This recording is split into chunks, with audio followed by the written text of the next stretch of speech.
এই ফ্যামিলি কার্ডটি কি? এই ফ্যামিলি কার্ডটি হবে সেই পরিবারের মায়ের নামে বা সেই পরিবারের যে গৃহিণী থাকবেন তার নামে এই ফ্যামিলি কার্ডটি হবে। রাষ্ট্রের পক্ষ থেকে আমরা গ্রাম থেকে শুরু করে থানা জেলা পর্যায় পর্যন্ত আমরা প্রত্যেকটি পরিবারকে চেষ্টা করব একটি পরিবারের মাসিক যে প্রয়োজনীয় খাদ্যদ্রব্য যেগুলো প্রয়োজন তার মধ্যে কিছু সংখ্যক খাদ্যদ্রব্যের একটি নির্দিষ্ট পরিমাণ সহযোগিতা করার জন্য, যাতে করে প্রত্যেকটি পরিবারের উপরে যাতে করে প্রত্যেকটি পরিবার মাস শেষে রাষ্ট্রের এই সহযোগিতা পেলে কিছুটা হলেও তাদের স্বস্তি বোধ হয়, কিছুটা হলেও তারা নিজেদের যে সেভিংস, নিজেদের যে সঞ্চয় সেটির পরিমাণ বৃদ্ধি করতে সক্ষম হয়। এবং তার ফলে এই সহযোগিতাটা যদি আমরা কয়েক বছর ধরে চালু রাখতে পারি তাহলে আমি বিশ্বাস করি বাংলাদেশের গ্রামের পরিবারগুলো, গ্রামের মানুষগুলো সচ্ছলতার একটি পর্যায়ে উঠে আসতে সক্ষম হবে। অর্থাৎ এই মাঠে আপনারা এই যে হাজারো মানুষ এই মাঠে আপনারা একত্রিত হয়েছেন আজকে আমরা এখানে একটি মুক্ত পরিবেশে কথা বলছি, একটি ভয়হীন পরিবেশে আমরা সকলে কথা বলছি। একটু আগে আপনারা দেখেছেন মঞ্চে কিছু মানুষ কথা বলেছেন। কোন সেই মানুষগুলো? যেই মানুষগুলো স্বজনদেরকে তারা হারিয়েছেন বিগত স্বৈরাচার আন্দোলনের সময়। আমরা কিছু মানুষের বক্তব্য শুনেছি যারা নিজেরা শারীরিকভাবে ক্ষতিগ্রস্ত হয়েছেন, নির্যাতিত হয়েছেন, অত্যাচারিত হয়েছেন বিগত স্বৈরাচারের বিরুদ্ধে আন্দোলনের সময়।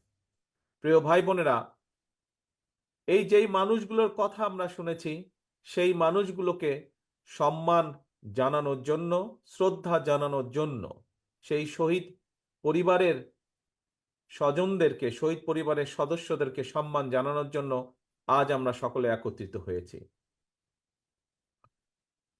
এই যেই ভয়হীন পরিবেশে আজ আমরা এখানে আলাপ করছি, কথা বলছি, একত্রিত হয়েছি, সমবেত হয়েছি, এই শঙ্কামুক্ত পরিবেশে যে আমরা আজ একত্রিত হয়েছি, এই সময়টার জন্য বিগত 17 বছর এই দেশের মানুষকে অপেক্ষা করতে হয়েছে। এই পরিবেশটির জন্য দীর্ঘ 17 বছর এই দেশের মানুষকে আত্মত্যাগ করতে হয়েছে, সংগ্রাম করতে হয়েছে, প্রতিবাদ প্রতিরোধ গড়ে তুলতে হয়েছে।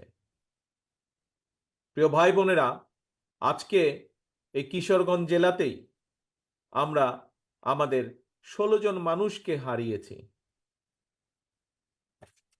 17 জন মানুষকে আমরা হারিয়েছি, 17 জন মানুষকে আমরা এই কিশোরগঞ্জের মানুষকে আমরা হারিয়েছি যারা আত্মত্যাগ করেছেন এই দেশের মানুষের অধিকারের জন্য, নিজেদের জীবনকে আত্মত্যাগ করেছেন।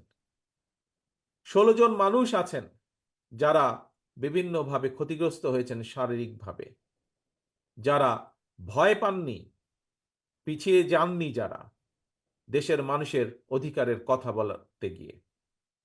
প্রিয় ভাই বোনেরা, সারা বাংলাদেশে এরকম হাজারো মানুষ আছে, হাজারো শহীদ পরিবার আছে, যারা হাজারো শহীদ আছে যারা আত্মত্যাগ করেছেন বিগত 17 বছরে। বিশেষ করে গত জুলাই আগস্ট মাসেই হাজারো হাজারো মানুষ আছে যাদেরকে হত্যা করা হয়েছে শুধু ঢাকা শহরেই। এর বাইরে বহু মানুষ যারা বিভিন্নভাবে ক্ষতিগ্রস্ত হয়েছেন। বিএনপি সহ বিএনপিরই শুধু 50 লক্ষ 60 লক্ষের মতন নেতা কর্মী যারা বিগত স্বৈরাচারের সময় বিভিন্নভাবে নির্যাতিত হয়েছেন, অত্যাচারিত হয়েছেন। বিএনপির বাইরেও বহু আরো রাজনৈতিক দল আছে যাদের সদস্যরা একইভাবে বিএনপির নেতা কর্মীদের মতন অত্যাচারিত হয়েছে, নির্যাতিত হয়েছে। প্রিয় ভাই বোনেরা, এই যে এত মানুষ শহীদ হয়েছেন, এত মানুষ আত্মত্যাগ করেছেন, এত মানুষ নির্যাতিত হয়েছেন, কেন এই মানুষগুলো আত্মত্যাগ করলেন, নির্যাতিত হলেন? কারণ একটাই, এই মানুষগুলো বাংলাদেশের মানুষের, সাধারণ মানুষের রাজনৈতিক অধিকার নিশ্চিত করতে চেয়েছিল।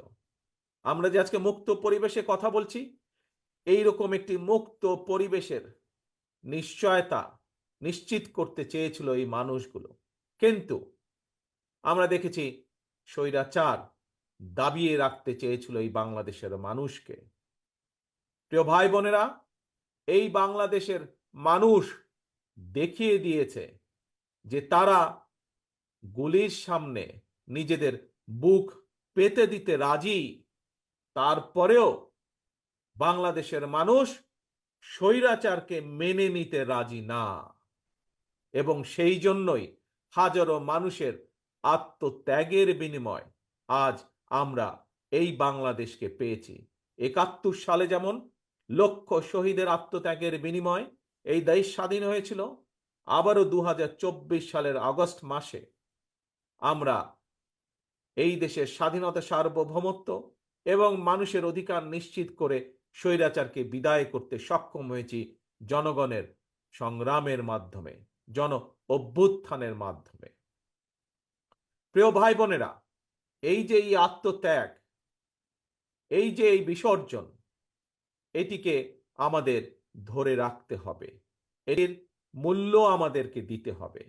আজকে সমগ্র বাংলাদেশের মানুষ একটি নতুন প্রত্যাশা নিয়ে সামনের দিকে তাকিয়ে আছে, ভবিষ্যতের দিকে তাকিয়ে আছে। অর্থাৎ বাংলাদেশের মানুষ যেই প্রত্যাশা নিয়ে সেই বিগত পতিত স্বৈরাচারের বিরুদ্ধে আন্দোলন করেছিল, সেই প্রত্যাশার প্রতিফলন ঘটাতে হবে। ১৯৭১ সালে যেভাবে মুক্তিযোদ্ধারা নিজেদের জীবন বিসর্জন দিয়েছিলেন, এটি সাম্যের বাংলাদেশ তৈরির জন্য, একটি মানবিক বাংলাদেশ তৈরির জন্য, যেই বাংলাদেশে মানুষ মুক্তভাবে কথা বলতে পারবে, যে বাংলাদেশে মানুষ তারা তাদের নিজেদের রাজনৈতিক অধিকার প্রয়োগ করতে পারবে, যে বাংলাদেশে মানুষ অর্থনৈতিকভাবে মুক্তি অর্জন করতে পারবে, সেই বাংলাদেশকে আমাদের গড়ে তুলতে হবে। প্রিয় ভাই বোনেরা, আজ স্বৈরাচারের পতন হয়েছে। স্বৈরাচারের পতন হবার পরেও স্বৈরাচারের কিছু প্রেতাত্মারা কিন্তু এখনো দেশে রয়ে গিয়েছে। আমরা বারে বারে বলেছি, আমরা বারে বারে বলছি, আবারও বলেছি, আবারও বলতে চাই যে আজকে লাখো জনতার আত্মত্যাগের বিনিময় যে অন্তর্বর্তীকালীন সরকার প্রতিষ্ঠিত হয়েছে, এই সরকার জনগণের রাজনৈতিক যে প্রত্যাশা, জনগণের রাজনৈতিক যে অধিকার, যার জন্য বাংলাদেশের মানুষ বিগত ১৭ বছর ধরে সংগ্রাম করছে, সেই অধিকার যাতে সঠিকভাবে প্রতিষ্ঠিত হয়, তার জন্য তারা পদক্ষেপ গ্রহণ করবে। কিন্তু এটিও সতর্কভাবে খেয়াল রাখতে হবে আমাদেরকে যে তারা এই কাজটি, জনগণের এই কাজটি করতে গিয়ে, জনগণের রাজনৈতিক অধিকার প্রতিষ্ঠা যে কাজ, সেটি করতে গিয়ে এমন কোনো পরিস্থিতির উদ্ভব যেন না হয় যাতে করে অন্য স্বৈরাচার আবার কোনো ষড়যন্ত্র করার সুযোগ পায়। স্বৈরাচারের প্রেতাত্মারা বসে নেই, তারা তাদের ষড়যন্ত্রকে অব্যাহত রেখেছে।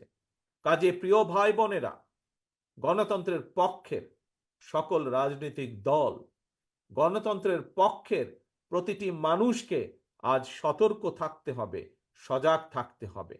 একইভাবে যেরকম আমরা এই অন্তর্বর্তীকালীন সরকারকে সহযোগিতা করব, একই সাথে তাদেরকে, আমাদেরকে এটাও বলবে যে কোথায় কি সমস্যা হচ্ছে এবং কিভাবে তার সমাধান করতে হবে, সেই সহযোগিতা আমাদের তাদেরকে দিতে হবে। প্রিয় ভাই বোনেরা, আজকে সমগ্র বাংলাদেশের মানুষ প্রত্যাশা করছে, কি প্রত্যাশা করছে?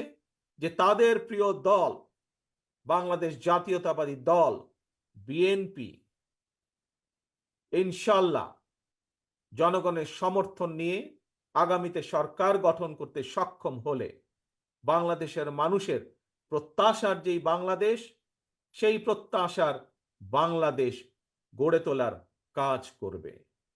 প্রিয় ভাই বোনেরা, গত কয়েকদিন ধরে আমি একটি কথা বলেছি, নিশ্চয়ই আপনারাও সেই কথাগুলো শুনেছেন, বিভিন্ন জনসভায় আমি বলেছি।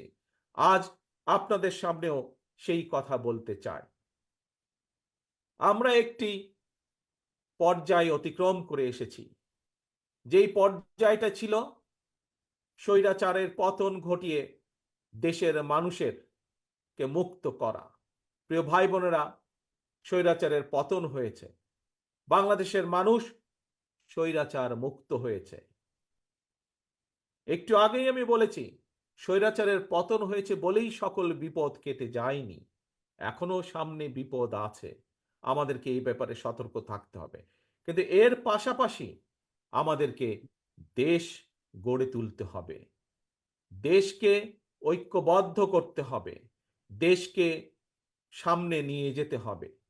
পৃথিবীর বুকে বাংলাদেশকে গড়ে তুলতে হবে একটি সম্ভাবনাময় দেশ, একটি সম্ভাবনাময় জাতি হিসাবে। প্রিয় ভাই বোনেরা, আমার বক্তব্যে আমি বলেছি যে শুধুমাত্র রাজনৈতিক মুক্তি হলে, রাজনৈতিক অধিকার প্রতিষ্ঠা হলেই সকল কিছু হয়ে যায় না।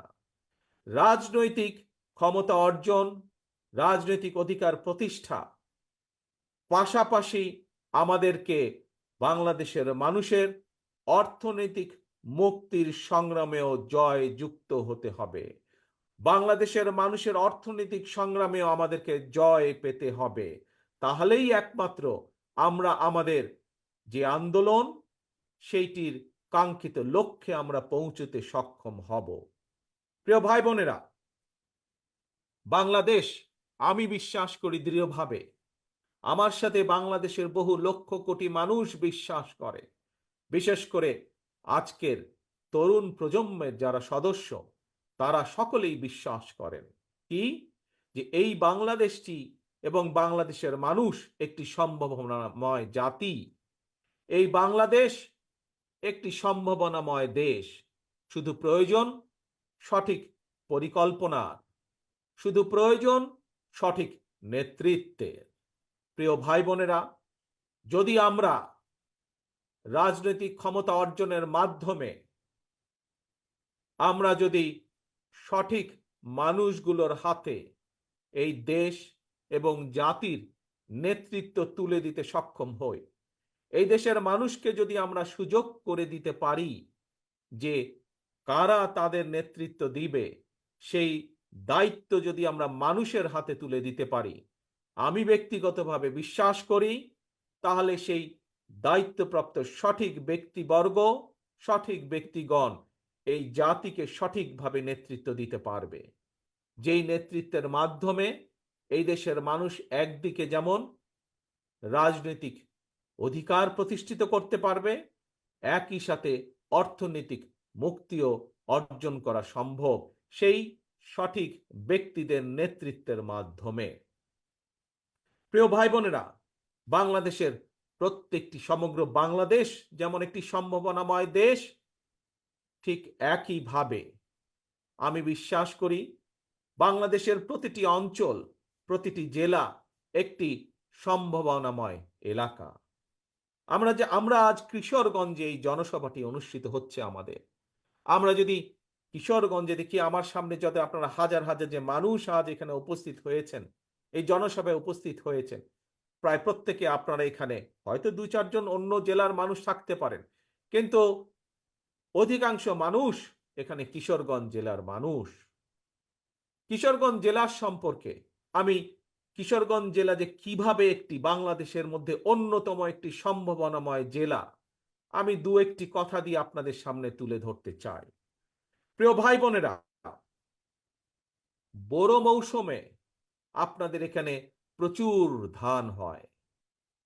আপনারা কি জানেন, আপনারা কি জানেন যে এই যে হাওর এলাকায় বড় মৌসুমে যে প্রচুর যে ধান হয়, আর বড় মৌসুমে শুধু আপনারা যে ধান উৎপাদন করেন শুধুমাত্র কিশোরগঞ্জ জেলায়, সেটি সমগ্র বাংলাদেশের ভিতরে যে ধান উৎপাদিত হয় তার 16% ধান আপনারা উৎপাদিত করেন।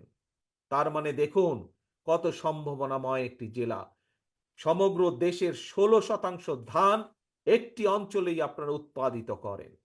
যদি সঠিক পরিকল্পনা গ্রহণ করা সম্ভব হয়, সঠিক পরিকল্পনা গ্রহণ করা যায়, যদি এই ধান যেই কৃষক ভাইয়েরা উৎপাদন করছেন তাদেরকে যদি রাষ্ট্রের পক্ষ থেকে সঠিকভাবে সহযোগিতা প্রদান করা যায়, তাহলে এই 16%কে আমরা আরো বেশি, হয়তো 20% আমরা করতে সক্ষম, 25% আমরা করতে সক্ষম, কৃষকদেরকে সঠিকভাবে যদি সহযোগিতা করতে সক্ষম হই আমরা।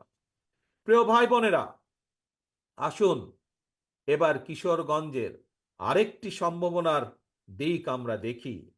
এখানকার যে অষ্টগ্রাম বলেন, ইটনা বলেন, মিঠাপুকুর বলেন, এই এলাকার যে বিশাল হাওর আছে, এই হাওরে বিভিন্ন প্রকারের মাছ উৎপাদিত হয়। এখানে বাংলাদেশের যে মিঠা পানির যে মাছের চাহিদা, এই মাছের চাহিদার বিশাল ভান্ডার হচ্ছে এই এলাকাটি। এখানে রুই বলেন, কাতল বলেন, বোয়াল বলেন, আইল বলেন, বিভিন্ন প্রজাতির মাছ এই হাওর এলাকা হয়। প্রিয় ভাই বোনেরা, বিদেশে এই মাছ কেন আমরা রফতানি করতে সক্ষম হব না? আজকে যদি আমাদের গার্মেন্ট শিল্পের পোশাক রফতানি করে যদি বাংলাদেশ কোটি কোটি বৈদেশিক মুদ্রা বছরে অর্জন করতে সক্ষম হয়, তাহলে কেন আমরা কোনোদিন, যদি আমরা সঠিকভাবে পরিকল্পনা গ্রহণ করতে সক্ষম হই, যদি আমরা মৎস্য চাষী যারা আছেন তাদেরকে যদি সঠিকভাবে রাষ্ট্রের পক্ষ থেকে সহযোগিতা দেওয়া যায়, তাহলে গার্মেন্টস শিল্পর মাধ্যমে যেমন বিশ্বে বাংলাদেশের একটি পরিচিতি, ঠিক একইভাবে মাছ রফতানি করেও আমরা বাংলাদেশে কে পরিচিত করে দিতে পারবো বিশ্বের দরবারে। প্রিয় ভাই বোনেরা, আমাদেরকে বিষয়টি এভাবে চিন্তা করতে হবে। আমরা যেমন বাংলাদেশের মানুষের মাছের চাহিদা পূরণ করতে সক্ষম হব, ঠিক একইভাবে আমরা আমাদের এই মাছ বিদেশেও রফতানি করতে সক্ষম হব, যার মাধ্যমে শুধু যে বৈদেশিক মুদ্রা অর্জিত হবে তা নয়, এই মাছ রফতানির যে বিভিন্ন প্রক্রিয়া আছে, এই প্রক্রিয়ার মাধ্যমে আমরা হাজারো লক্ষ ভাই বোনের কর্মসংস্থানের ব্যবস্থা আমরা করতে পারবো। প্রিয় ভাই বোনেরা, এই কাজগুলো কে করতে পারবে? এই কাজগুলো তারাই করতে পারবে যারা জনগণ দ্বারা নির্বাচিত হবে এমন একটি সরকার করতে পারবে।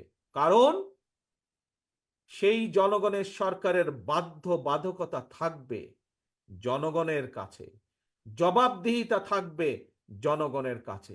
যেহেতু তাদের জবাবদিহিতা থাকবে জনগণের কাছে, সেই জন্য জনগণের অভাব অভিযোগ তাদেরকে দেখতে হবে, শুনতে হবে। সেই জন্য জনগণের সমস্যা তাদেরকে দেখতে হবে, জনগণের দুঃখ কষ্ট তাদেরকে দেখতে হবে। আমাদের যুবক সমাজের বেকার যারা থাকবে তাদের কর্মসংস্থানের ব্যবস্থা সেই জনগণের সরকারকেই করতে হবে। সেই জন্যই প্রয়োজন জনগণের সরকার, সেই জন্যই বাংলাদেশে প্রয়োজন বাংলাদেশের মানুষের কাছে জবাবদিহিমূলক একটি সরকার, যারা বাধ্য থাকবে জনগণের কাছে। এবং সেজন্যই সেই অধিকার প্রতিষ্ঠিত করতে হবে ভোটের মাধ্যমে, এবং সেই অধিকার প্রতিষ্ঠিত করতে হবে জনগণের মাঝ থেকে। জনগণের জন্য সেই অধিকারকে প্রতিষ্ঠিত করতে হবে যে কোনো মূল্যে। আজকে যে শহীদ পরিবারগুলো আমাদের সামনে আছে, এই পরিবারের সদস্য যারা শহীদ হয়েছেন, তারা এই অধিকার অর্জনের জন্যই শহীদ হয়েছেন। আজকে যে মানুষগুলো পঙ্গু হয়ে আমাদের সামনে মঞ্চে বসে আছে, তারা জনগণের এই অধিকারকে প্রতিষ্ঠিত করার জন্যই আজ এই ক্ষতির সম্মুখীন হয়েছেন। যেদিন বাংলাদেশে মানুষের এই অধিকার প্রতিষ্ঠিত হবে, সেদিন তাদের এই ত্যাগের সঠিক মূল্যায়ন করা হবে। প্রিয় ভাই বোনেরা, আপনাদের এই কিশোরগঞ্জের আরেকটি সম্ভাবনা আছে, যে সম্ভাবনাটি আমি আপনাদের সাথে তুলে ধরতে চাই। হয়তো অনেকেই সেই সম্ভাবনাটি বিষয় অনেকেই জানা নেই, কারণ এইটির ব্যাপারে খুব বেশি প্রচার বা প্রসারও নেই। সেটি কি হচ্ছে? সেটি হচ্ছে কিশোরগঞ্জের অষ্টগ্রামের যে পনির, এই পনিরের কথা জানেন অনেক মানুষ, কিন্তু বহু মানুষ জানেন না। এই পনিরকে আমরা বিশ্বে পরিচিত করতে পারি এই পনিরের উৎপাদনের মাধ্যমে, যদি সঠিক সঠিক পরিকল্পনা গ্রহণ করা হয়, তাহলে বিশ্বের বুকে এই পনিরকে আমরা ছড়িয়ে দিতে পারি। এবং বিশ্বের বুকে ছড়িয়ে দিয়ে যেমন আমরা সুনাম অর্জন করতে পারি শুধু পনির ছড়িয়ে দেওয়ার মাধ্যমে, সবচেয়ে বড় যে বিষয়টি অর্জিত হবে এর মাধ্যমে, বহু ভাই বোনের কর্মসংস্থানের ব্যবস্থা করতে আমরা সক্ষম হব। প্রিয় ভাই বোনেরা, আমি আগেই বলেছি, বাংলাদেশ জাতীয়তাবাদী দল বিএনপির প্রধান যেই লক্ষ্য, একটি হচ্ছে জনগণের রাজনৈতিক অধিকার প্রতিষ্ঠার সংগ্রাম। একই সাথে আরেকটি যে প্রধান লক্ষ্য, সেটি হচ্ছে জনগণের অর্থনৈতিক মুক্তি অর্জন। আমরা জনগণকে সমগ্র বাংলাদেশের, আমরা স্বৈরাচারের আমলে দেখেছি, তাদের কিছু কিছু লোককে তারা অনেকভাবে অনেক কিছু করেছে। এরই ভিতরে আপনারা দেখেছেন কিভাবে বিদেশে তাদের শত শত বাড়ি ঘর তারা তৈরি করেছে এই জনগণের অর্থ পাচার করে বিগত 17 বছর ধরে।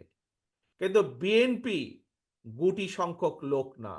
বিএনপি চায়, বাংলাদেশ জাতীয়তাবাদী দল চায়, এই যে আপনারা আজকে মাঠে যে হাজার হাজার মানুষ যারা এখানে উপস্থিত হয়েছেন, আপনাদের মতন সারা বাংলাদেশে এরকম গ্রামে গঞ্জে ছড়িয়ে থাকা যে কোটি কোটি মানুষ, সাধারণ মানুষ আছে, প্রত্যেকটি মানুষকে অর্থনৈতিকভাবে শক্তিশালী বুনিয়াদের উপরে বিএনপি মানুষকে প্রতিষ্ঠিত করতে চায়।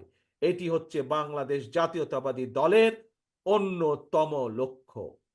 প্রিয় ভাই বোনেরা, এখন আপনাদের সামনে আমি আমার একটি ইচ্ছার কথা তুলে ধরতে চাই। একজন রাজনৈতিক কর্মী হিসাবে এইখানে মঞ্চে যেমন আমার বহু নেতৃবৃন্দ বসে আছেন, প্রত্যেকটি নেতৃবৃন্দ, প্রত্যেকটি কর্মী, রাজনৈতিক কর্মীর মনের মধ্যে কিন্তু একটি বাসনা থাকে, ইচ্ছা থাকে। কি সেটি? যে একজন রাজনৈতিক কর্মী হিসাবে যখন তার সামনে সুযোগ আসবে, সে তার এলাকার জন্য, সে তার এলাকার মানুষের জন্য কিছু কাজ করতে চায়। হয়তো কেউ কেউ তার যেই মাপের কর্মী বা যেই মাপের নেতা, সে সেভাবে চিন্তা করার চেষ্টা করে। কেউ চায় তার এলাকার, সে যদি সুযোগ পায় তাহলে তার এলাকার একটি রাস্তা সে তৈরি করবে। কেউ চায় সে যদি সুযোগ পায়, তার পক্ষে যদি সম্ভব হয়, এলাকার মানুষের সমস্যা হয়তো একটি ব্রিজ, সেই ব্রিজটি তৈরি করবে। কেউ চায় স্কুল স্থাপন করতে, কেউ চায় হাসপাতাল স্থাপন করতে এলাকার মানুষের জন্য, একজন রাজনৈতিক কর্মী হিসাবে। প্রিয় ভাই বোনেরা, আমিও একজন রাজনৈতিক কর্মী। আমারও একটি ইচ্ছা আছে যে কোনোদিন যদি আল্লাহর রহমতে বাংলাদেশের মানুষের সমর্থনে আমাদের পক্ষে যদি সম্ভব হয় দেশের জন্য কাজ করার অতীতের মতন, দেশের মানুষের জন্য কাজ করার অতীতের মতন, তাহলে আগামী দিনে আমি একটি কাজ করতে চাই এই বাংলাদেশের মানুষের জন্য। বিশেষ করে গ্রাম থেকে শুরু করব এই কাজটি। ধীরে ধীরে হয়তো শহর পর্যায়ে যাব আমরা, কিন্তু যেহেতু বাংলাদেশের অধিকাংশ মানুষ বসবাস করেন বাংলাদেশের গ্রামগুলোতে, জেলা পর্যায়ে, উপজেলা বা থানা পর্যায়ে, গ্রাম পর্যায়ে, সেই জন্য তাদের কাছে এই পরিকল্পনা বা কাজটি আমি নিয়ে যেতে চাই। কি সেই আমার পরিকল্পনা? আমার পরিকল্পনাটি হচ্ছে প্রত্যেকটি পরিবারের জন্য, মানুষ নয়, পরিবার হিসাবে আমরা বাংলাদেশে কতগুলো পরিবার আছে সেই পরিবারগুলোকে আমরা নির্দিষ্ট করব এবং প্রতি পরিবারকে আমরা রাষ্ট্রের পক্ষ থেকে একটি ফ্যামিলি কার্ড দিব। কি কার্ড? ফ্যামিলি কার্ড দিব। এখন জিজ্ঞেস করতে পারেন এই ফ্যামিলি কার্ডটি কি? এই ফ্যামিলি কার্ডটি হবে সেই পরিবারের মায়ের নামে বা সেই পরিবারের যে গৃহিণী থাকবেন তার নামে এই ফ্যামিলি কার্ডটি হবে। রাষ্ট্রের পক্ষ থেকে আমরা গ্রাম থেকে শুরু করে থানা জেলা পর্যায় পর্যন্ত আমরা প্রত্যেকটি পরিবারকে চেষ্টা করব একটি পরিবারের মাসিক যে প্রয়োজনীয় খাদ্যদ্রব্য যেগুলো প্রয়োজন তার মধ্যে কিছু সংখ্যক খাদ্যদ্রব্যের একটি নির্দিষ্ট পরিমাণ সহযোগিতা করার জন্য, যাতে করে প্রত্যেকটি পরিবারের উপরে যাতে করে প্রত্যেকটি পরিবার মাস শেষে রাষ্ট্রের এই সহযোগিতা পেলে কিছুটা হলেও তাদের স্বস্তি বোধ হয়, কিছুটা হলেও তারা নিজেদের যে সেভিংস, নিজেদের যে সঞ্চয় সেটির পরিমাণ বৃদ্ধি করতে সক্ষম হয়। এবং তার ফলে এই সহযোগিতাটা যদি আমরা কয়েক বছর ধরে চালু রাখতে পারি তাহলে আমি বিশ্বাস করি বাংলাদেশের গ্রামের পরিবারগুলো, গ্রামের মানুষগুলো সচ্ছলতার একটি পর্যায়ে উঠে আসতে সক্ষম হবেন। অর্থাৎ রাষ্ট্র সরাসরিভাবে প্রত্যেকটি পরিবারের পাশে রাষ্ট্রের সামর্থ্য অনুযায়ী প্রত্যেকটি পরিবারের পাশে দাঁড়ানোর চেষ্টা করবে, তাদেরকে সহযোগিতা করার চেষ্টা করবে, তাদেরকে সাহায্য করার চেষ্টা করবে, যাতে করে তারা স্বাবলম্বী হয়ে উঠতে পারে। প্রিয় সহকর্মীবৃন্দ, দেশ এবং জাতির ব্যাপারে, দেশ এবং জাতিকে নিয়ে একজন রাজনৈতিক কর্মী হিসাবে আমার আরো কিছু পরিকল্পনা আছে, যেই পরিকল্পনাগুলো পর্যায়ক্রমিকভাবে আমি আপনাদের সামনে ধীরে ধীরে তুলে ধরব। আজ একটি পরিকল্পনার কথা আপনাদের সামনে তুলে ধরলাম, ফ্যামিলি কার্ড। এবং এই কার্ডের আমি আগেই বলেছি এই কার্ডটি কার নামে হবে। এই কার্ডটি সেই পরিবারের গৃহিণী, 4 জনের একটি পরিবার, রাষ্ট্রের পক্ষ থেকে সহযোগিতা প্রদান করা হবে এবং এই ফ্যামিলি কার্ডটি হবে সেই পরিবারের মা বা সেই পরিবারের যে গৃহিণী থাকবেন তার নামে, যাতে করে আমরা বাংলাদেশের অর্ধেক জনসংখ্যার অর্ধেক হচ্ছে নারী, যাতে করে আমরা নারীদের ক্ষমতায়ন বৃদ্ধি করতে পারি, যাতে করে স্বাবলম্বী করে তুলতে পারি আমরা বাংলাদেশের মা বোনকে, সেটিও হবে তার অন্যতম একটি লক্ষ্য এই ফ্যামিলি কার্ডের। প্রিয় ভাই বোনেরা, আপনাদের সামনে আজ আমি যেই কথাগুলো তুলে ধরলাম, যেই কথাগুলো আপনাদের সামনে আমি বললাম, তার লক্ষ্য এবং উদ্দেশ্য একটি। কি সেই লক্ষ্য এবং উদ্দেশ্য? বাংলাদেশকে সামনে নিয়ে যাওয়া। আমরা বাংলাদেশের মানুষকে স্বাবলম্বীভাবে গড়ে তুলতে চাই অর্থনৈতিকভাবে। আমরা বাংলাদেশের মানুষের রাজনৈতিক অধিকারকে প্রতিষ্ঠিত করতে চাই এবং এটিই হচ্ছে আমাদের লক্ষ্য, এটিই হচ্ছে আমাদের উদ্দেশ্য। কিন্তু এই লক্ষ্য এবং উদ্দেশ্যকে বাধাগ্রস্ত করার জন্য স্বৈরাচারের দোসররা এখনো তাদের ষড়যন্ত্রকে অব্যাহত রেখেছে। প্রিয় ভাই বোনেরা, আজ যেই শহীদদেরকে আমরা সম্মান দিয়েছি এখানে, সেই শহীদদের আত্মত্যাগকে যদি মূল্যায়ন করতে হয়, আজ যেই পঙ্গু ভাই বোনদের বা ক্ষতিগ্রস্ত আমাদের সহকর্মী ভাই বোনদেরকে যে আমরা যেই সম্মান দিয়েছি, তাদের সেই সম্মানকে যদি মূল্যায়ন করতে হয়, তাদের আত্মত্যাগকে যদি মূল্যায়ন করতে হয়, তাহলে আজ দল মত নির্বিশেষে আমাদের সকলকে ঐক্যবদ্ধ থাকতে হবে। ঐক্যবদ্ধ থাকতে হবে আমাদেরকে এই দেশের স্বার্থে, দেশের মানুষের স্বার্থে ঐক্যবদ্ধ থাকতে হবে। আমরা বিগত দিনে দেখেছি যে স্বৈরাচার সময় তারা ক্ষমতা ধরে রাখার জন্য তারা বিভিন্ন অপবাদ দিয়ে জাতিকে বিভক্ত করার চেষ্টা করেছিল। তারা বাংলাদেশ জাতীয়তাবাদী দল বিভক্তি চায় না। আমরা চাই জাতিকে ঐক্যবদ্ধ করতে। আমরা চাই আমরা সকল দলমত নির্বিশেষে, বাংলাদেশে বিএনপি যেমন আছে, বাংলাদেশে অন্য আরো রাজনৈতিক দল আছে। আপনারা দেখেছেন, কয়েকদিন আগে আপনারা দেখেছেন আমরা বলেছি দলের পক্ষ থেকে যে আমরা দলের পক্ষ থেকে 31 দফা একটি পরিকল্পনা বা কর্মসূচি আমরা ঘোষণা করেছি। এই 31 দফায় আমরা পরিষ্কারভাবে তুলে ধরেছি যে আমরা চাই আমরা সকলকে নিয়ে সরকার গঠন করতে।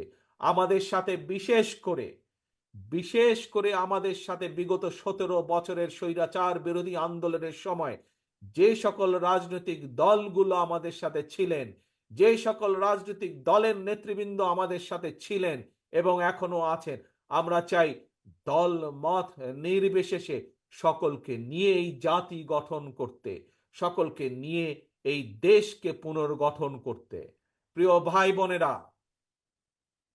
ভাই বোনেরা, দেশনেত্রী খালেদা জিয়া একটি কথা বলেছিলেন যে এই দেশের বাইরে দেশনেত্রী খালেদা জিয়ার কোনো ঠিকানা নেই। বাংলাদেশের বাইরে দেশনেত্রী খালেদা জিয়ার কোনো ঠিকানা নেই। দেশনেত্রীর খালেদা জিয়ার সন্তান হিসাবে আজ আপনাদের সামনে একইভাবে আমিও বলতে চাই, বাংলাদেশের বাইরে আমার কোনো ঠিকানা নেই। কাজেই এই দেশই আমার ঠিকানা, এই দেশই আমার প্রথম ঠিকানা, এই দেশই আমার শেষ ঠিকানা। কাজেই এই দেশকে জন্য আমরা, এই দেশের মানুষের ভালো কিছু করার জন্য আমাদের সকল প্রকার আমাদের সব রকম প্রচেষ্টা আমাদের থাকবে। প্রিয় ভাই বোনেরা, কাজেই এই দেশই আমাদের প্রথম, এই দেশই আমাদের শেষ বাংলাদেশ। আসুন আজকে আমরা এখানে সকলে মিলে প্রতিজ্ঞা গ্রহণ করি। কি সেই প্রতিজ্ঞা? যেই শত হাজার মানুষ আত্মত্যাগ করেছেন স্বৈরাচারকে বিদায়ের জন্য, যেই হাজারো মানুষ নিজেদের ক্ষতির সম্মুখীন হয়েও দমে যাননি স্বৈরাচারকে বিদায় করার জন্য, সেই মানুষগুলোকে সম্মাননা জানিয়ে, সেই মানুষগুলোর আত্মত্যাগকে মূল্যায়ন করে আমরা সকলে ঐক্যবদ্ধ থাকি।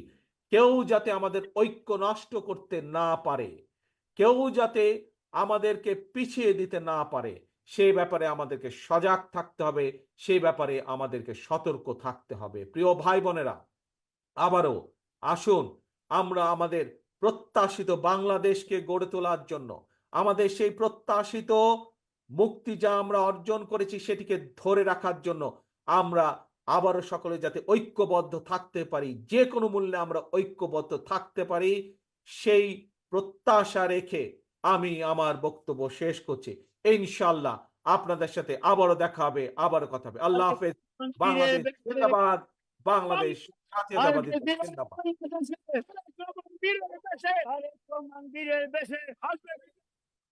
আসবে ফিরে বাংলাদেশে।